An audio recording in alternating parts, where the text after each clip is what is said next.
మార్కెట్లో మన పంట అమ్ముకోవడానికి పోయినప్పుడు వస్తున్న సమస్యలు. మార్కెట్లో అమ్మడానికి పోయినప్పుడు తక్కువ రేటుకి ఇచ్చారు. తూకంలో కాంటా వేసేటప్పుడు కొన్ని అవకతవకలు జరిగాయి. ఇవ్వాల్సినంత డబ్బులు వెంటనే చెల్లించలేదు. దాంట్లో కోతలు విధించారు, లేదా చెల్లింపే చేయకుండా మానేశారు. ఇవన్నీ మనం మార్కెట్లో పంట అమ్ముకోవడానికి పోయినప్పుడు చూస్తూ ఉంటాం. వ్యవసాయ ఉత్పత్తులు మార్కెట్లో అమ్మకానికి సంబంధించిన ఒక ప్రత్యేక చట్టం ఉంది. ఇటీవల తెలంగాణ రాష్ట్ర ప్రభుత్వం ఈ చట్టానికి సవరణ కూడా తీసుకొచ్చింది. వ్యవసాయ మార్కెట్ల చట్ట ప్రకారం మార్కెట్ల నిర్వహణ, పంట అమ్మకాలు చేసినప్పుడు ఎట్లాంటి శిస్తు విధించాలి, మార్కెట్ సెస్ ఉంటుంది. ఆ మార్కెట్లో జరిగిన ఏమైనా ఇబ్బందులు ఉన్నట్లయితే వాటిని పరిష్కరించడానికి కూడా మార్కెట్ కమిటీ ఏర్పాటు చేయడం జరిగింది.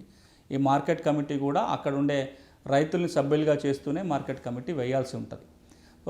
మార్కెట్లకు సంబంధించిన ఏ వివాదం ఉన్నా మొట్టమొదటగా మార్కెట్ కమిటీ దృష్టికి తీసుకువెళ్ళే అవకాశం ఉంది.